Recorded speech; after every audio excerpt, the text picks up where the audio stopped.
یہ اس کے ڈرگ اور شراب پینے والے دوستوں کے ساتھ اس کی دوستیاں قائم رہنے دوں؟ وہ اس پہ توقع بھی پھرسی گئی۔ عمر نے ٹھنڈی ٹھار نظروں سے اس کو دیکھا۔ آپ کو کیا لگتا ہے آپ یہاں اس کے فرینڈس کو اور ان فرینڈ کر دیں گی یا بلاک کر دیں گی تو وہ ان سے ملنا چھوڑ دے گا؟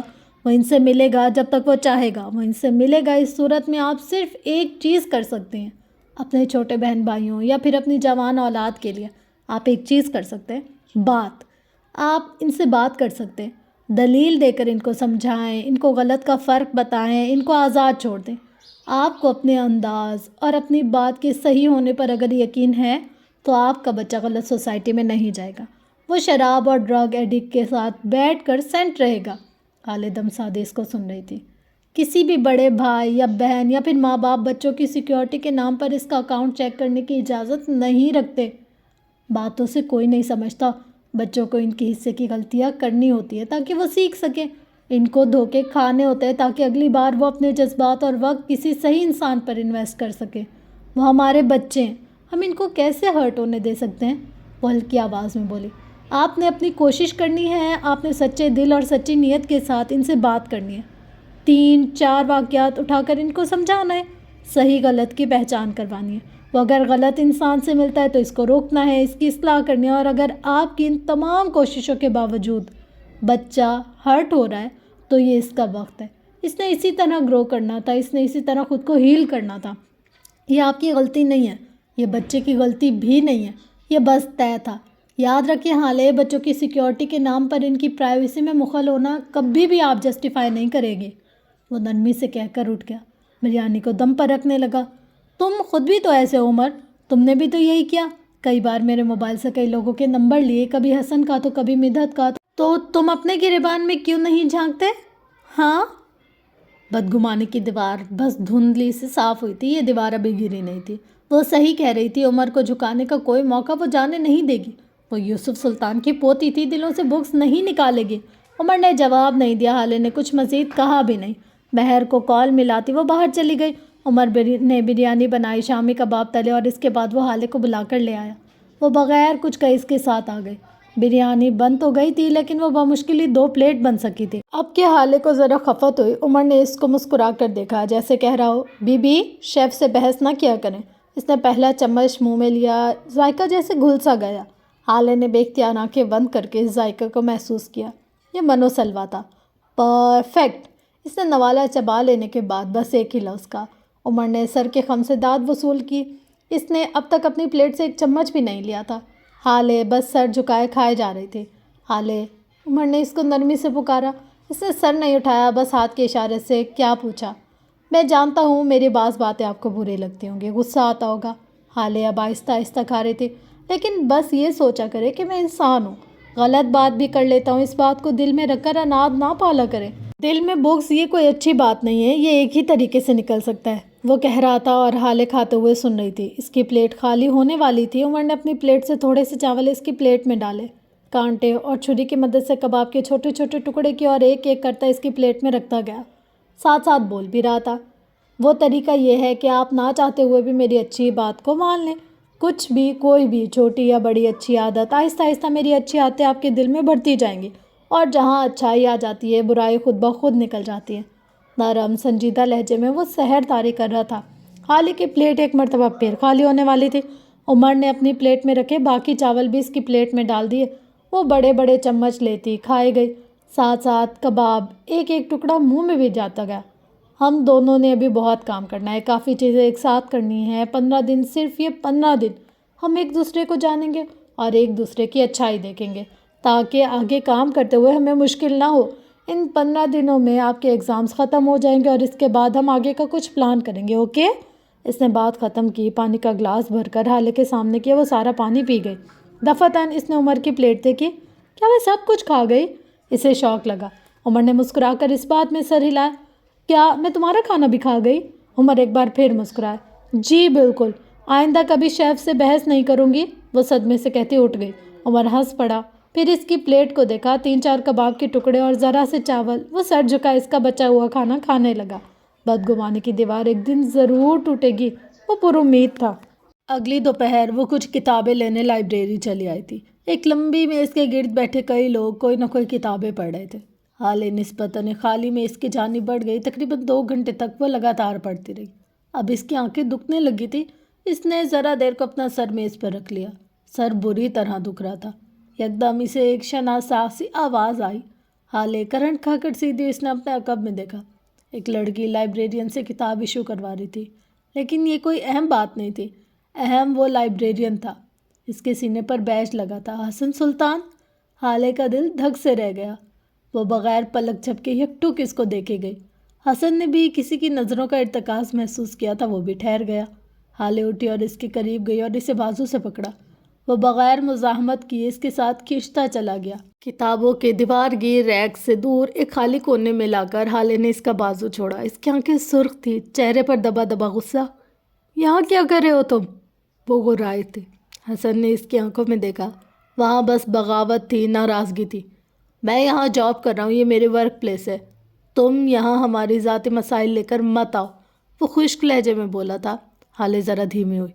یہ وہ بچہ نہیں تھا جسے اس نے ماں کی طرح پالا تھا۔ یہ ایک ناراض بچہ تھا جسے وہ ایک برے وقت میں بری ماں کی طرح چھوڑ گئی تھی۔ حسن، تمہیں یہ سب کرنے کی ضرورت نہیں ہے۔ تم گھر جاؤ، اپنا کالج دیکھو، اپنی پڑھائی دیکھو۔ بابا نے تمہارے لیے خواب دیکھے تھے، تمہیں ان کو پورا کرنا ہے۔ حسن نے اس کی بات کاٹی۔ جن آنکھوں نے خواب دیکھے تھے وہ آنکھیں بند ہو گئی۔ میری آنکھیں کھلی ہیں اور اب میں ان سے حقیقت دیکھ رہا ہوں۔ اس حقیقت میں یتیم ہوں اور میری ماں بیمار۔ مجھے ان کا علاج اور ان کی ضرورتوں کے لیے کمانا ہے۔ تم ہمارے برے وقت میں ہمیں چھوڑ دینے کی عادی ہو، اب بھی وہی کرو۔ اس کے لہجے میں تلخی تھی۔ حالے لب بھینچے کھڑی رہی۔ کیا تھا جو ان دونوں کے بیچ میں آ گیا تھا؟ میں نے میٹرک میں فرسٹ پوزیشن لی، تم مبارکباد تک دینے نہیں آئی۔ برونو مر گیا، تم پر پرسہ دینے نہیں آئی۔ بہن بھائیوں کے بیچ جتنی بھی ناراضگی ہو، موت کے بعد تو سب ختم ہو جاتا ہے۔ تم کون ہو حالے؟ تمہیں میرے عزیزوں کی موت بھی میرے قریب نہیں لا سکی، وہ ہلکی مغموم آواز میں کہہ رہا تھا۔ حالے کچھ کہے بغیر وہاں سے جانے لگی۔ حسن نے آگے بڑھ کر اس کا ہاتھ پکڑ کر اپنے سامنے کیا۔ اس کے چہرے پر اب برہمی تھی۔ تم ہر دفعہ اس طرح نہیں جا سکتی، آج میں تمہیں جانے نہیں دوں گا۔ تم میری بہن ہو، تم میرے ساتھ جاؤ گی، بس بہت ہو گئی تمہاری ضد اور اب انا اور نہیں، وہ فیصلہ کن لہجے میں کہہ رہا تھا۔ حالے نے ایک جھٹکے سے اپنا بازو چھڑایا۔ اب کہ اس کی آنکھوں میں سرخی تھی اور چہرے پر عجیب سختی تھی۔ تم ہوتے کون ہیں مجھ پہ حکم مسلط کرنے والے؟ وہ غرائی تھی۔ حسن ٹھہر گیا۔ اس کی آنکھیں بے یقینی سے کھلی کی کھلی رہ گئی۔ کیا حالے اس سے اس لہجے میں بات کر سکتی تھی؟ تم لوگوں کے لیے کوئی بھی قربانی کیوں تمہیں؟ کیا لگتے ہو تم میرے؟ باپ مر گیا ہے نا، بہن کے لیے بھی فاتحہ پڑھ لو۔ حسن بے اختیار پیچھے ہٹا۔ دل کو جیسے گھونسا لگا تھا۔ میری جان چھوڑ دو حسن سلطان، میرے پیچھے مت آؤ۔ تم سے اور تمہارے خاندان سے اب میرا کوئی تعلق نہیں۔ اس کی آواز بلند تھی اور کانپ رہی تھی۔ وہ آگے آئی، حسن کے بالکل سامنے آ کر کھڑی ہوئی۔ اس کی بے یقین مردہ آنکھوں نے دیکھا۔ میں تمہاری بہن آج سے اپنے تمام تعلقات ختم کرتی ہوں تم سے۔ حسن پاس رکھی کرسی پر ڈھہ گیا۔ اسے حالے کی آواز بری لگ رہی تھی، بہت بری۔ اس کا دل جیسے کسی نے مٹھی میں لے لیا ہو۔ آج کے بعد میرے پیچھے مت آنا اور مجھے اپنے ساتھ لے جانے کی بات تو ہرگز مت کرنا، وہ سخت بلند لہجے میں کہہ رہی تھی۔ حسن کا دل رک رک کر چل رہا تھا۔ تمہارے پاس ہے ہی کیا؟ یہ چند ٹکوں کی جاب، اس سے کرو گے میرے خرچے پورے؟ اس کے آسرے پالو گے مجھے؟ وہ حسن کے ساکت وجود کی طرف جھکی۔ آج کے بعد تمہارا اور میرا ہر تعلق ختم، نہ تم میرے بھائی اور نہ میں تمہاری بہن۔ باپ مر گیا، سمجھو ہم دونوں بھی ایک دوسرے کے لیے مر گئے۔ وہ پھنکارتے ہوئے باہر نکل گئی۔ حسن کے ساکت وجود میں کوئی جنبش نہیں ہوئی۔ اس کی آنکھ سے ایک آنسو نکلا اور چہرے پر بہہ گیا۔ مرے ہوں پر صبر آ جاتا ہے، وہ زندہ چلتی پھرتی لاش پر صبر کیسے کرے گا؟ وہ اپنی جگہ بیٹھا رہا، ساکن شل۔ وہ لائبریری سے نکل کر سڑک پر چلنے لگی۔ یہ لائبریری اس کے گھر سے نزدیک تھی، سو وہ پیدل ہی آئی تھی۔ سڑک پر ایک طرف چلتے ہوئے اس کی آنکھیں بری طرح برس رہی تھیں۔ وہ بس سر جھکائے سڑک پر نظریں جمائے چلتی جا رہی تھی۔ تھوڑی تھوڑی دیر بعد سڑک دھندلی ہو جاتی، وہ آنکھیں صاف کر لیتی، منظر ایک بار پھر صاف ہو جاتا۔ دفتر نے ایک گاڑی اس کے قریب رکی۔ حالے رک گئی۔ وہ مہرماں کی گاڑی تھی جسے ڈرائیور چلا رہا تھا۔ پچھلی سیٹ پر مہرباں آنکھوں پر سن گلاسز لگائے بیٹھی ہوئی تھی۔ حالے کو دیکھ کر ذرا فکر مند ہوئی، پھر گاڑی کا دروازہ اس کے لیے کھولا۔ حالے بغیر کچھ کہے اندر آ کر بیٹھ گئی۔ وہ اس لڑکی سے کچھ نہیں چھپا سکتی تھی، اس سے کوئی پردہ نہیں تھا۔ ڈرائیور گاڑی چلا رہا تھا، حالے اور مہرماں پچھلی سیٹ پر بیٹھی تھی۔ کیا تم معراج پاپا کے لیے رو رہی تھی؟ کیا تم انہیں بہت مس کر رہی تھی؟ میں انہیں بھولی ہی کب ہوں، وہ کھوئی کھوئی سی بولی۔ وہ ہر وقت یاد آتے ہیں، ہر پل، ہر سیکنڈ، ہر منٹ۔ کبھی لگتا ہے مجھے ان کی کال آ جائے گی اور وہ کہیں گے حال سلطان تمہارا بینک اکاؤنٹ آج سے بند۔ وہ زخمی سا مسکرائے۔ کبھی لگتا ہے اتوار کا دن ہوگا، سلطان منزل میں عدالت سجی ہوگی، میری سپلی آئی ہوگی اور وہ کہیں گے حال سلطان تمہاری سزا ہے، تم پورے گھر کے کپڑے ایک ہفتے تک دھوتی رہو گی، ان کی فیوریٹ سزا، یو نو۔ وہ ہنستی، زخمی سی ہنسی۔ مہرمہ بس اس کو دیکھتی رہی۔ گریف کے 5 اسٹیجز ہوتے ہیں: شوق، انکار، بارگیننگ، ڈپریشن، قبولیت۔ یا تو انسان ریکور کر جاتا ہے یا پھر کہیں ایک اسٹیج میں اٹک جاتا ہے۔ وہ رکی، سرخ ہوتی آنکھوں سے مہر کو دیکھا۔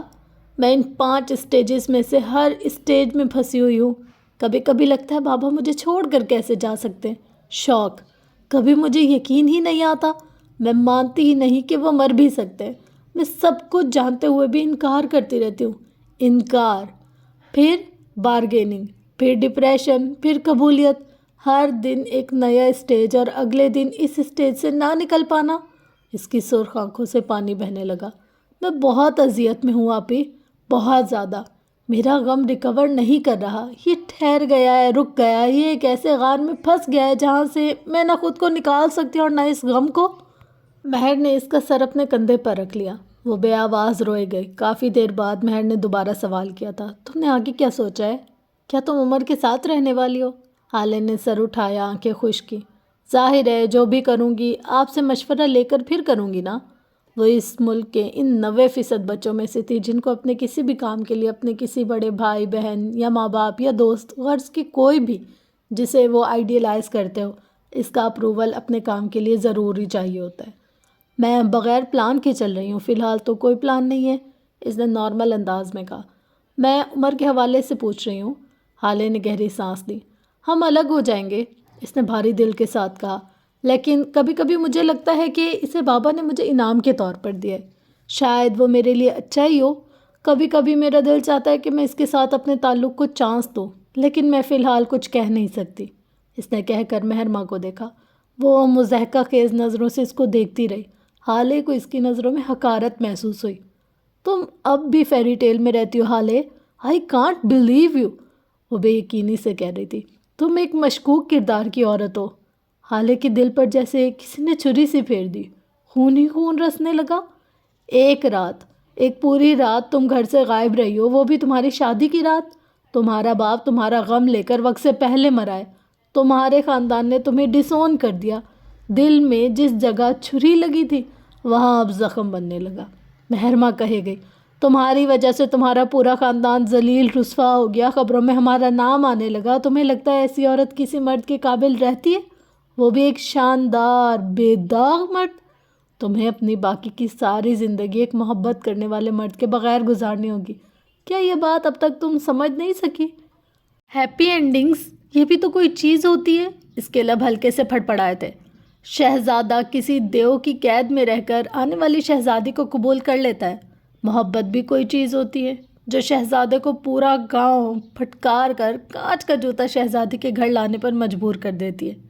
قربانی اور ایثار بھی کوئی چیز ہوتی ہے جو شہزادے کو مجبور کرتی ہے کہ وہ کسی شہزادی کو ایک اونچے لمبے محل کی قید سے آزاد کرائے۔ ہیپی اینڈنگز بھی تو کوئی چیز ہوتی ہے بجو۔ ہیپی اینڈنگ ہوتی نہیں ہے حالے، دکھائی جاتی ہے، اور اگر ہوتی بھی ہے تو فیری ٹیلز میں اصل زندگی میں بس اینڈنگ ہوتی ہے، اور اس حقیقت کو جتنا جلدی قبول کرو گی اتنا اچھا ہے، وہ تلخی سے کہہ رہی تھی۔ فیری ٹیل میں کیا ہوتا ہے؟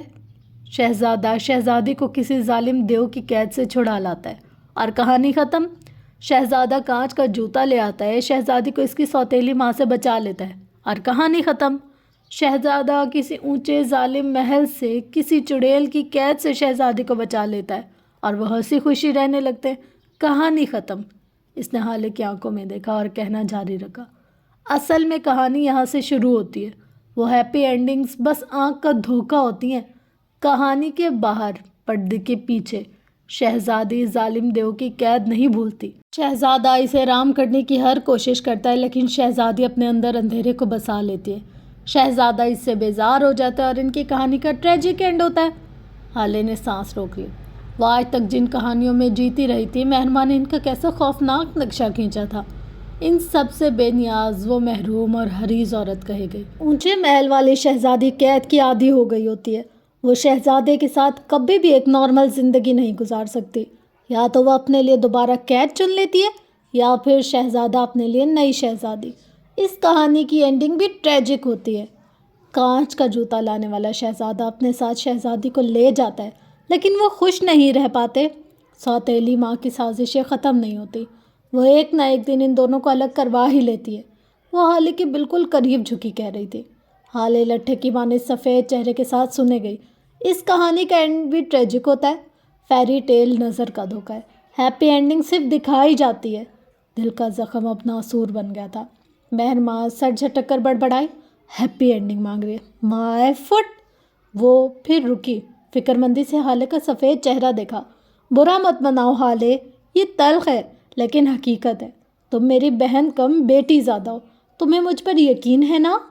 ہالے نے مردہ آنکھوں کے ساتھ اس بات میں سر ہلایا۔ وہاں پر کوئی شک نہیں کرتا۔ اس نے سر ایک بار پھر مہر کے کندھے پر ٹکا دیا۔ اس کے لب بغیر آواز کے ایک ہی بات دہرا رہے تھے، ہیپی اینڈنگ بس فیری ٹیلز میں ہوتی ہے، زندگی میں بس اینڈنگز ہوتی ہیں۔ مہرماں فیری ٹیل کی کسی بوڑھی جادوگرنی کی طرح اس کے بالوں میں انگلیاں پھیرتی رہی۔ یہ مہرماں سے ہونے والی ملاقات سے چند دن بعد کا ذکر ہے۔ ہارون نے ہالے کو کال کر کے اس کے گھر کے قریب ایک پارک میں ملنے بلوایا تھا۔ عمر بھی اسی وقت واک کرنے آیا تھا۔ وہ اپنے راؤنڈ لگا رہا تھا۔ ابھی صبح تر و تازہ تھی۔ پارک میں چند گنے چنے لوگ تھے۔ ہالے نے سفید گھٹنوں تک آتی فراک اور ٹراؤزر کے ساتھ سفید دوپٹہ لے رکھا تھا جو کہ گردن میں جھول رہا تھا۔ وہ پارک میں رکھے ایک بینچ کے اوپر بیٹھی تھی۔ دفعتاً اسے ایک آہٹ سنائی دی۔ وہ رک سی گئی، دل بھی رک گیا۔ وہ آج اس امر کو یقینی بنانے گئی تھی کہ یہ آہٹ ہالے کے لیے آخری بار ہو۔ وہ خاموشی سے آیا، اس کے قریب ذرا فاصلے پر بیٹھا۔ ہالے نے نظریں موڑ کر اس کو دیکھا۔ سفید ٹی شرٹ، نیلے جینز، سرمئی آنکھیں اور ہلکی بڑی شیو۔ وہ صاف ستھرا اور وجیح لگ رہا تھا۔ اس نے اپنی بند مٹھی ہالے کی جانب بڑھائی۔ ہالے نے مٹھی بھینچ لی لیکن بڑھائی نہیں۔ یار اس طرح مت کرو، کیا پتہ یہ آخری بار ہو، وہ نارمل انداز میں کہہ رہا تھا۔ بات کرو ہارون، جو بات کرنی ہے جلدی کرو، ہالے نے بیزاری ظاہر کرنی چاہیے۔ کیا ہمارا تعلق دوبارہ نہیں جڑ سکتا؟ ہم کبھی بھی پہلے جیسے نہیں ہو سکتے؟ ہارون نے اس کی بات کاٹی۔ پہلے جیسا ہونا کون چاہتا ہے؟ اس کا لہجہ عجیب تھا۔ ہالے ٹھہر سے گئی۔ میں آج ہمارے تعلق کو ریسائیکل کرنے آیا ہوں۔ پرانے ہارون کی کوئی عزت نہیں تھی، اس کی باتوں کی کوئی وقت نہیں تھی، اس کے مشورے بے وقوفانہ سمجھے جاتے تھے۔ اس کو بھری محفل میں اصلاح کے نام پر اور آکورڈ فیل کروایا جاتا تھا۔ مذاق کے نام پر اس کا مذاق اڑایا جاتا تھا۔ وہ تعلق ٹاکسک تھا۔ ہم آج سے نئی شروعات کریں گے اگر تم چاہو۔ ہالے کا رکا ہوا سانس جیسے بحال ہوا۔ ہمارا تعلق ایسا نہیں تھا ہارون، اس نے کچھ کہنا چاہا لیکن نہیں کہہ سکی۔ اپنی صفائی میں کہنے کو کچھ تھا ہی نہیں۔ میں ٹاکسک نہیں ہوں، وہ ہمارے شوق کے بس یہی کہہ سکی۔ آنکھیں بے یقین تھی۔ برا ہونا برا نہیں ہوتا، برا رہنا برا ہوتا ہے۔ ہمارے تعلق میں تم نے ہمیشہ اصلاح کے نام پر مجھے ذلیل کیا ہے ہالے۔ اس کے لہجے میں شکوہ نہیں تھا، نہ طنز تھا۔ وہ عام سے عام لہجے میں بتا رہا تھا، میرے فیصلوں کو بے وقوفانہ اور بچکانہ کہہ کر ہمیشہ مجھے دباتی رہی۔ قصور تمہارا نہیں ہے، قصور میرا ہے۔ میں دبتا رہا، ہماری دوستی میں ہمیشہ دبتا رہا۔ ہالے کا شوق بڑھتا جا رہا تھا۔ وہ بار بار گردن نفی میں ہلاتی جا رہی تھی۔ وہ ٹاکسک نہیں تھی، امپاسبل۔ تم نے کہا بولو تو ہارون بولا، تم نے کہا چپ رہو، ہارون چپ رہا، تم نے کہا لڑو، میں لڑا، تم نے کہا ہنسو، میں ہنسا۔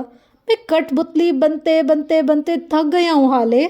اب مجھے اس تعلق میں عزت چاہیے، مقام چاہیے۔ تم میرے لیے قیمتی ہو، ہر ایک سے زیادہ۔ تمہاری دوستی قیمتی ہے، میں تمہارا دوست ہوں، میں تمہاری اصلاح کرنا چاہتا ہوں۔ میری باتوں پہ غور کرو ہالے، کیا تم ایسی نہیں ہو؟ ہالے کی آنکھوں میں آنسو جمع ہونے لگے۔ اس کی آنکھوں کے آگے کچھ مناظر ابھرے۔ کچھ میں وہ ہارون کو بری طرح جھڑک رہی تھی، کسی منظر میں وہ ہارون کی کسی بات کا بھری محفل میں مذاق اڑا رہی تھی، کسی منظر میں وہ ہارون کے کسی مشورے کو بہت بری طرح رد بھی کر رہی تھی، اسے کم عقلی کا طعنہ دے رہی تھی، کسی منظر میں وہ ہارون سے معافی منگوا رہی تھی، حالانکہ اس کا کوئی قصور نہیں تھا۔ اب ایک منظر میں اسے ہارون کی ایک کامیابی بہت بری لگ رہی تھی، کیونکہ اس نے یہ کام حالے کے خلاف جا کر کیا تھا۔ سب مناظر میں ایک چیز کامن تھی، ہارون کا تاریک ہوتا چہرہ۔ مجھے یقین نہیں آتا میں ٹاکسک تھی. میں ایسی نہیں تھی ہارون. میں بس obsessive تھی, روڈ تھی, لیکن میں ٹاکسک نہیں تھی. میں ایسے کیسے ہو سکتی ہوں؟ شوق کا اگر کوئی پہاڑ تھا تو وہ آج حالے کے سر پر آ گرا تھا. عمر نے ذرا دور کھڑے ہو کر ان کو دیکھا.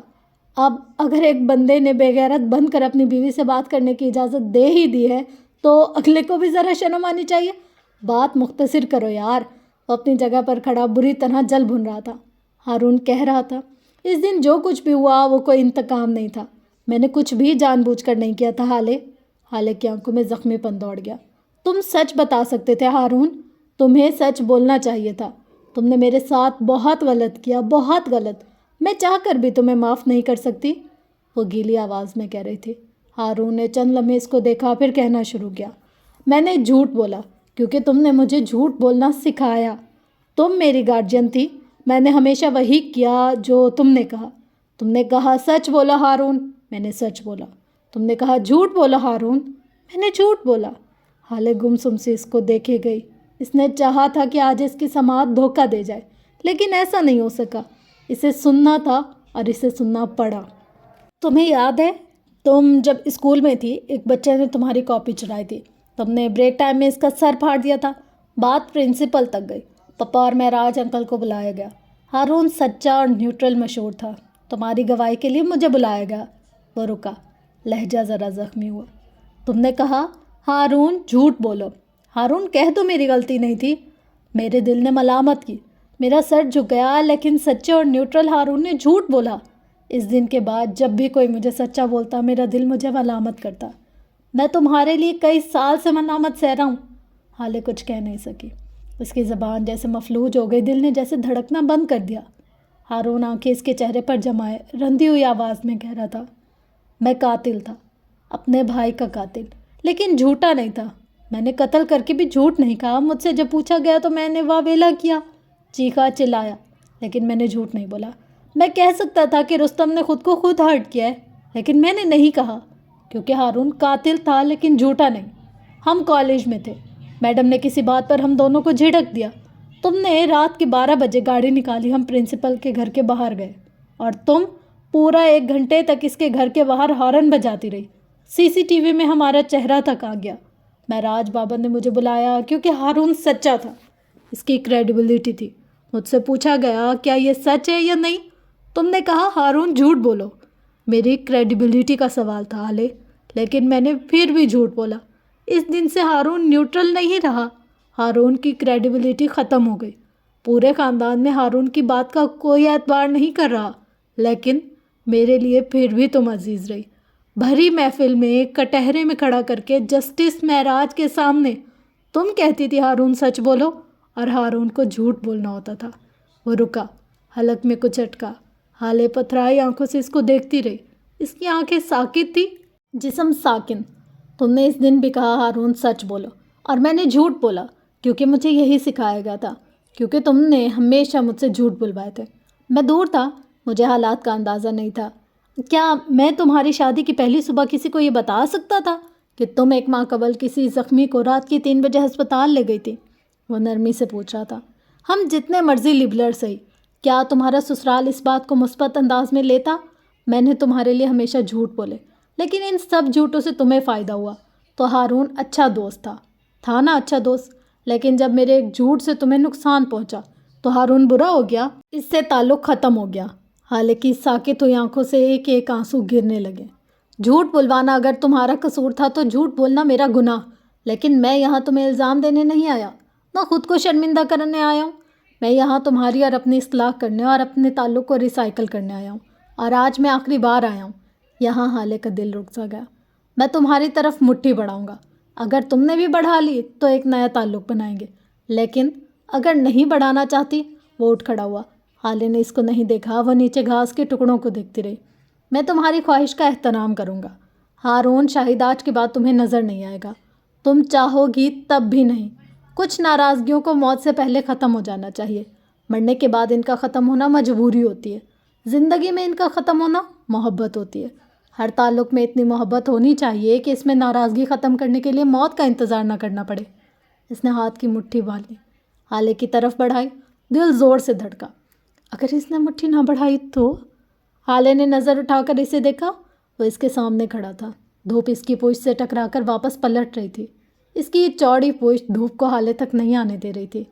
سفید لباس والی افسرہ نے سانولی رنگت والے لڑکے کو دیکھا، پھر اس کی بند مٹھی کو۔ بینچ پر رکھی اس کی مٹھی شدت سے اس مٹھی سے ٹکرانا چاہتی تھی۔ چند پل گزرے، چند ساعتیں بیتی۔ حالے نے رخ موڑ لیا۔ دونوں کے دلوں میں بے اختیار ٹیسے سی اٹھی تھی۔ ہارون کا دل زخمی ہو گیا، روح کو جیسے کسی نے چیٹ دیا ہو۔ اس نے مٹھی گرا دی۔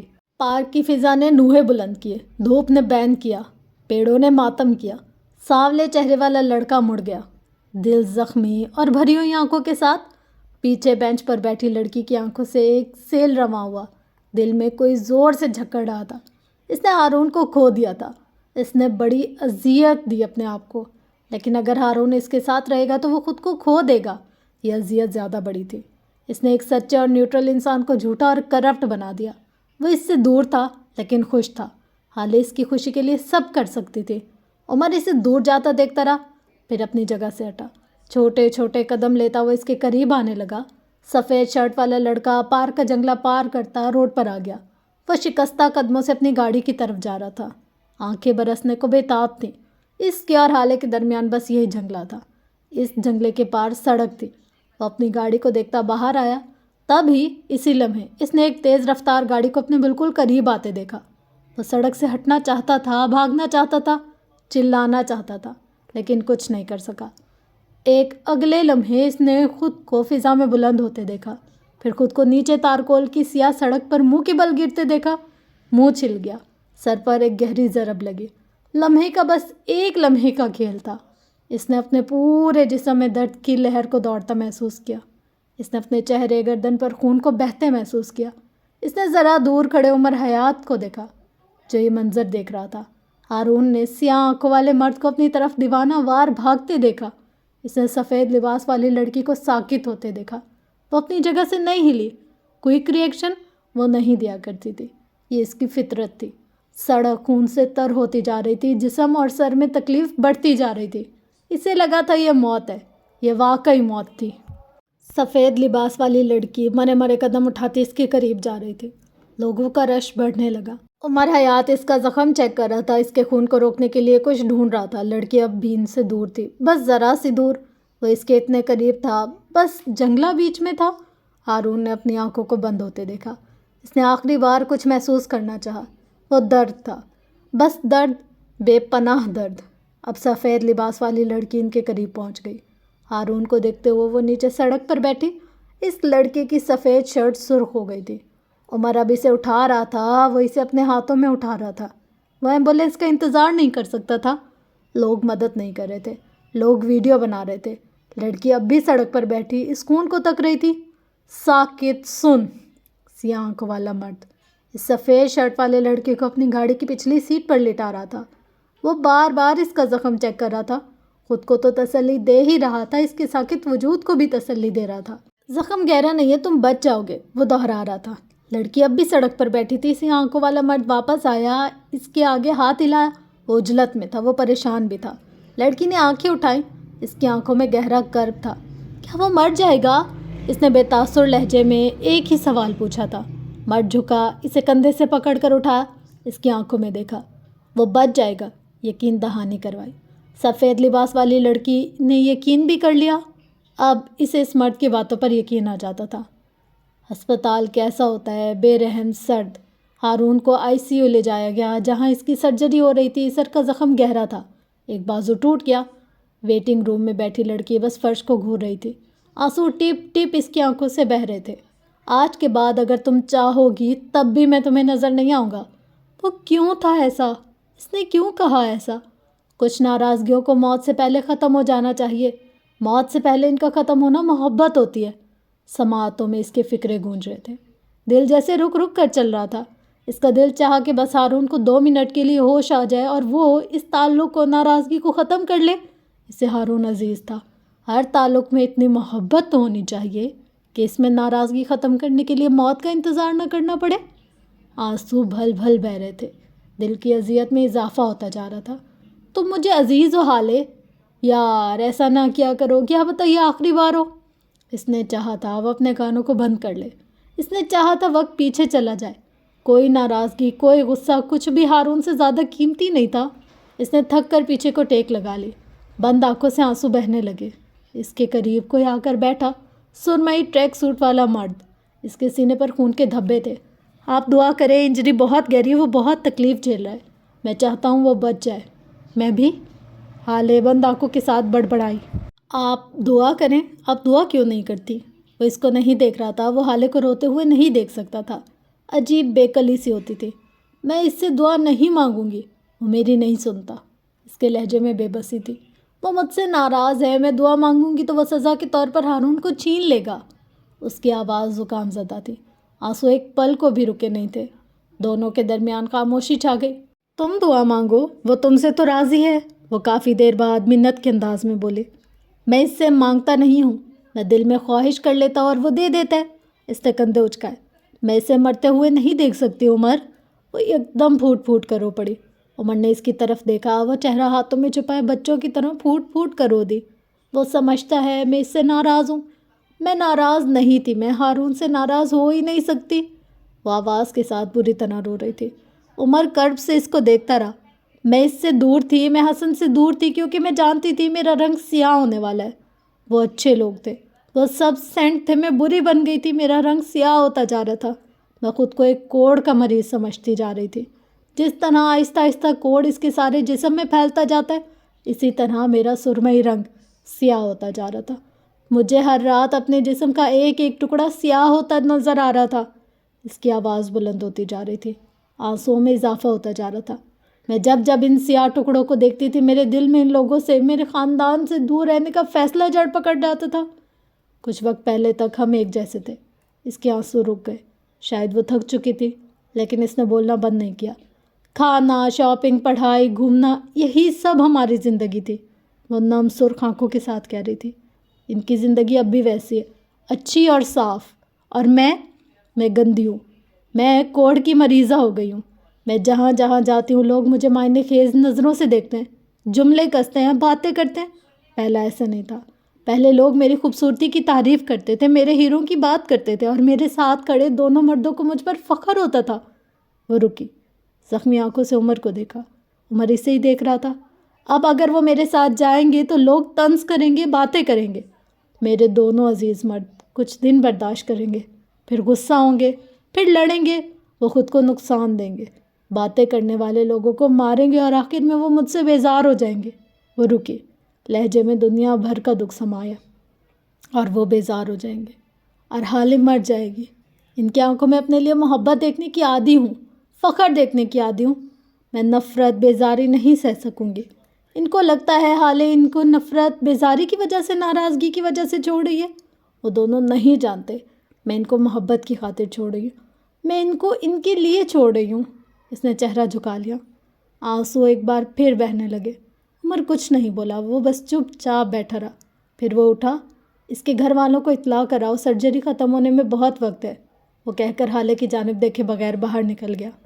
وہ پیچھے ایک بار پھر اذیت میں گری رہ گئی. کتنی دیر گزری اسے پتہ نہیں چلا. وہ بس آنکھیں بند کیے روتی گئی. ہارون کے ساتھ گزرے وقت کو یاد کرتی رہی. اوئے ہوئے ہوئے بادشاہ کتنی کیا عجیب کہانی ہے.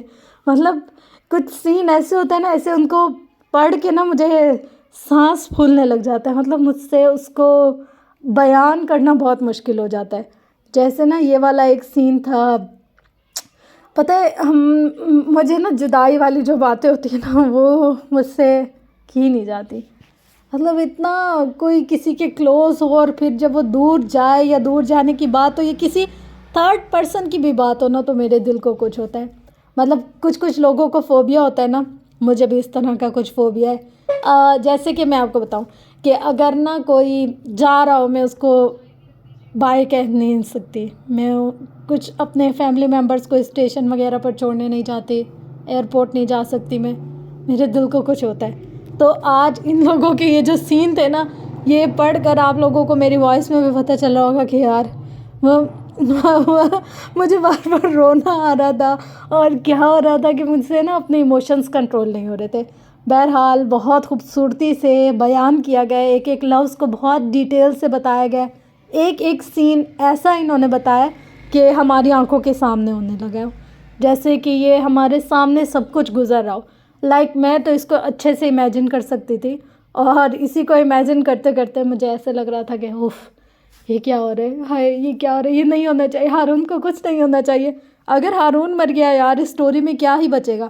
مجھے ہارون کا کریکٹر پرسنلی بہت اچھا لگتا ہے یار، اتنا اچھا وہ بندہ ہے، اور مجھے لگتا ہے اس دنیا میں ہر انسان، چاہے وہ مرد ہو یا عورت، ہارون جیسا دوست ڈیزرو کرتا ہے، جو اس کے مشکل وقت میں اس کے ساتھ کھڑا ہو بے لوث طریقے سے۔ ایسا نہیں کہ کوئی لالچ ہو اس کے پاس یا کوئی اس کا اپنا مطلب ہو۔ ہاں ایک ہوتا ہے کہ کسی انسان سے ہمیں اٹیچمنٹ ہوتی ہے یا محبت ہوتی ہے، ہم کہتے ہیں کہ یار یہ ہمارے ساتھ رہنا چاہیے، اور حالیہ اور ہارون کا بھی اسی طریقے کا ریلیشن شپ ہے کہ اس میں یہ نہیں ہے کہ اس نے اگر شادی بھی کر لی یا کچھ اور بھی تو وہ اس کے پیچھے نہیں پڑا، اس نے اس کی زندگی برباد نہیں کی کہ اس کی تو پکچر ہے میرے پاس، اس کا ڈیٹا ہے میرے پاس، اس نے میرے ساتھ یہاں کھایا، یہاں پیا، یہاں گھومی۔ اگر وہ اس کو چھوڑ کر اپنے دوسرے کزن سے بھی کر رہی تھی تو اس کو مسئلہ نہیں تھا، اس کے لیے صرف حالیہ کی خوشی امپورٹنٹ ہے۔ تو مجھے لگتا ہے ہر انسان کو لائف میں ایسا ایک نہ ایک فرینڈ ملنا چاہیے، چاہے وہ فیمیل کی شیپ میں ہو چاہے میل کی، بٹ ہونا چاہیے۔ اچھے دوست نہ ہماری زندگی سنوار دیتے، اور برے لوگ اتنا ہی ہمیں غم اور درد دیتے، اور وہ ایسا ہمارا ٹراما بن جاتا ہے نا کہ ہم اس سے چاہ کے بھی نکل نہیں پا رہے ہوتے، مطلب ہم کوشش بھی کریں نا تو بھی ہم اس سے بچ نہیں سکتے، نکل نہیں سکتے، کچھ چیزیں اتنی تکلیف دہ ہوتی ہیں۔ تو یہ تھی فرینڈس آج کی ایپیسوڈ، آپ لوگ بتائیے گا کیسی لگی۔ کچھ کچھ جگہ میری جہاں آواز فمبل کر رہی تھی یا بہت زیادہ ایسے ہو رہا تھا نا، اس کو سمجھ جائیے گا کہ میں اپنی فیلنگ کو دبا رہی تھی، اور اسی چکر میں وہ ریئیکشن میری آواز میں آ رہا تھا۔ کوشش کروں گی نیکسٹ ایپیسوڈ میں ایسی کوئی مسٹیک یا ایسا کوئی ریئیکشن نہ ہو۔ انشاءاللہ ملتے ہیں نیکسٹ ایپیسوڈ میں، تب تک اپنا گرد و نواح اہل و عیال کا بہت زیادہ خیال رکھے گا۔ یار ہماری طرف ایک مسئلہ ہے کہ اگر میں رات کے 2 بجے بھی کروں نا ریکارڈنگ تو بھی بائکیں آ رہی ہوتی ہے، جا رہی ہوتی ہے، آ رہی جا رہی ہوتی ہے، اس چیز کا میں کچھ بھی نہیں کر سکتی، سوری۔